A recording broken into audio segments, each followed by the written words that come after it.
cierto, el terrorismo es un fenómeno que llegó al Perú a causar muerte y destrucción. Este suceso llegó a suceder en un periodo de 1980 hasta el 2000, dejando muchas muertes y heridos en nuestra población. Asimismo, cabe resaltar que habían dos agrupaciones, que era Sendero Luminoso y el Movimiento Revolucionario Tupac Amaru. Los dos llegaron a operar en todo el país y los dos llegaron solamente a atacar a la capital. Pese a que estas actividades se hayan reducido en la relación de este periodo, estas no han desaparecido, pues el terrorismo sigue siendo un enemigo latente frente al cual no podemos bajar la guardia. Un factor muy importante para comprender su permanencia es conocer condiciones estructurales, sociales, económicas y políticas que generaban vulnerabilidad en la población, como la pobreza, desigualdad en zonas diferentes del país, y en ello también se suma la desconfianza de la población en las autoridades. Cuando Sendero Luminoso inició su lucha armada, no solo llegó a sorprender a los sectores políticos y al gobierno, sino también encontró desprevenidas a las Fuerzas Armadas. Este grupo logró expandirse debido a la crítica de la situación por lo que pasaba el país. Fuerzas Armadas llegaron a fracasar en su intento en combatir el terrorismo debido a que la información que tenían sobre era insuficiente y escasa. Cabe resaltar que la interrelación del terrorismo, la inflación, la informalidad y el descanso general de producción, así como la imposibilidad de pagar deudas externas, contraídas en su mayor parte durante el gobierno militar, contribuyeron al desgaste del gobierno de Belaúnde. El terrorismo en el Perú surgió por el conjunto de circunstancias que atravesaba el país en esos años. El Perú venía sufriendo de seguidos golpes de Estado, como el gobierno siendo disputado entre militares y aquellos que alegaban una inexistente democracia, lo cual impidió su desarrollo pleno como nación. Además existía el gran problema agrario que consistía en el reclamo de los campesinos al trato que recibían de sus empleadores y de la brecha entre ellos, que traía consigo injusticias y abusos. Todo esto ocasionó que las clases menos favorecidas crearan un resentimiento de frustración y enojo contra el gobierno, al ser dejados de lado por sus propias autoridades. Esto ocurrió de manera más contundente en el interior del país, ya que todo el gobierno y sus acciones eran totalmente centralizadas a Lima. Es por esto que los primeros actos terroristas nacen justamente en estas partes del país. Todos los años posteriores del terrorismo trajeron consigo un aumento de la deuda externa, que junto al mal manejo económico de los gobernantes posteriores sumió al país en una de las crisis más grandes del mundo, que tuvo consecuencias como la devaluación de la moneda, paros laborales y escasez de alimentos. Y en cuanto a las consecuencias sociales, los más afectados fueron los sectores rurales, que sufrían abusos totales tanto por parte del ejército como de los grupos terroristas, que en muchas ocasiones les costaba incluso la vida. Hola, me llamo Renata y en esta ocasión voy a estar entrevistando a una persona que pudo presenciar la época del terrorismo en nuestro país y ver su punto de vista. Cuéntenos, ¿cuáles fueron las causas que provocaron el terrorismo en el Perú? Desde mi punto de vista, la causa principal del terrorismo en Perú fue la esquizofrenia de una persona llamada Ismael Guzmán Reynoso, quien quiso imponer el comunismo en el Perú a través de la fuerza, con sus tres pilares principales, o en base a su ideología marxista, leninista, maoísta, pensamiento Gonzalo. ¿Y quién fue Gonzalo? Fue él, que se autoproclamó presidente del Perú, el presidente Gonzalo. Ismael Guzmán Reynoso toma como caldo de cultivo la pobreza y el desamparo del Estado en los años 80 a las masas, a la población, a las comunidades nativas, a los centros poblados. Es por eso que el terrorismo nace en el campo y se desplaza a la ciudad en la segunda mitad de la década del 80. Sin embargo, la locura de esta persona, la esquizofrenia de esta persona, hizo que esto fuera brotando y, conforme él hacía su proselitismo político en el campo y luego en la ciudad, en las universidades, en las escuelas, en las academias, etc., esto fue creciendo. ¿A raíz de qué? De un desamparo del Estado, particularmente ante las masas oprimidas durante décadas, durante siglos, que no prosperaban, que no tenían educación, que no tenían un buen sistema de salud, etc.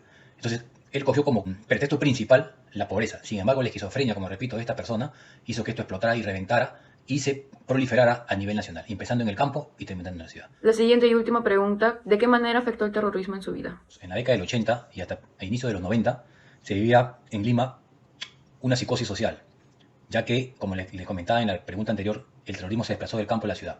Cuando llegó a la ciudad, existían coches bombas, derribamiento de torres de alta tensión, sabotajes a diario, huelgas, mítines, bombas lacrimógenas, etc. Entonces, como niño o como adolescente, vivíamos una psicosis social.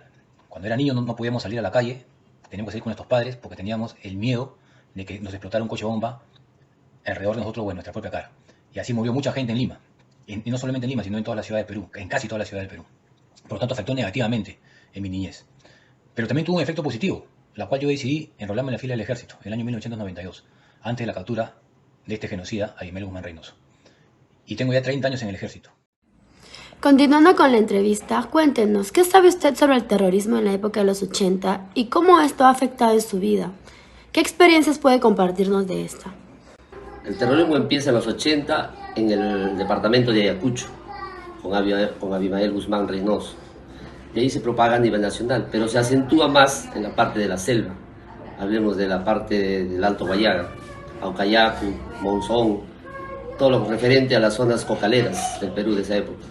Entonces el terrorismo se unió un poco al narcotráfico para poder subsistir, para poder financiarse. Mi experiencia en lo que es desde más o menos el 92, 93, que yo viví en la parte de Tingo María, yendo a la zona de Aucayacu, donde era una zona netamente de lo que es narcotráfico y terrorismo. En la oportunidad que tuve de vivir 3 meses, se ve que en realidad la población no tenía opciones. No tenía opción de denunciar a un terrorista o ir al ejército, porque el ejército también era de una u otra manera similar, tenía las mismas formas de tratar a la gente. O sea, el experimento siempre ha sido con las personas de los pueblos. En ellos hacían todos sus experimentos, tanto el Estado como el terrorismo. Toda la vida que una persona tenía algún defecto, algún delito, todo lo que es robos, esas cosas, los mismos terroristas hacían su justicia popular, ¿no? Ahora, por ejemplo, un fin de semana o el día que pasaba la columna de terrorismo y se llevaban a los niños de 14, 15 años, inclusive desde 10 años para adelante, los padres escondían a sus hijos en el monte y todas esas cosas. Eso todavía he tenido la oportunidad de ver, de esconderme inclusive en el monte por lo que te podían llevar, ¿no? O sea, te llevaban y ya, pues, ya 2, 3 años te adistraban y ya para ser un terrorista. O sea, esas experiencias es lo que se ha vivido en esta zona, en esa época. Gracias. El terrorismo nace del odio, se basa en el desprecio de la vida del hombre y es un crimen contra la humanidad. Hola, me llamo Esquel Ramírez Mogollón y en este tiempo argumentaré la forma en la que el Estado y la sociedad enfrentaron el terrorismo fue la más adecuada. Como se sabe, el terrorismo es la intimidación con un propósito. Son actos que parecen socavar y abandonar los valores centrales de los derechos humanos, mientras que la sociedad actúa contra las causas del fenómeno terrorista. Sin embargo, en algunas ocasiones optaban por seguir las órdenes para seguir con vida. Por lo tanto, el pueblo, como dice uno de nuestros testimonios, que estaban entre 2 bandas y no sabían qué hacer. Finalmente, por ello, en el Estado y la sociedad siempre tienen que aplicar medidas efectivas para prevenir y combatir el terrorismo. Gracias. Para empezar, después de haber analizado la situación, podemos llegar a la conclusión de que lo que realmente permitió al terrorismo expandirse con facilidad fue el desconocimiento de lo que ocurría en la Sierra Central, dado por el centralismo que aún persistía en la capital. Dicho esto, es pertinente decir que si se hubieran tomado los violentos ataques e ideas extremistas de Abimael Guzmán con mayor precaución, seriedad y anticipación, tal vez la época del conflicto armado interno hubiera acabado mucho antes. Con esto me refiero a atacar el terrorismo desde adentro, ya que, tal y como nuestros entrevistados mencionaban, fue un conflicto que se propagó desde el campo hacia la ciudad. Es decir, tuvo un foco específico de origen, el cual fue el distrito de Chuschi en Ayacucho, lugar que sirvió para que Abimael Guzmán instaurara el terror con su Partido Comunista Peruano, declarando la guerra al Estado. El entonces presidente Fernando Belaúnde Terry al comienzo tomó estos hechos de manera completamente desinteresada, aludiendo a los senderistas como abigeos o ladrones de ganado. De la misma manera, el ministro de la Jara afirmaba que no existía algún brote guerrillero y que Sendero Luminoso era un grupo sin fuerzas.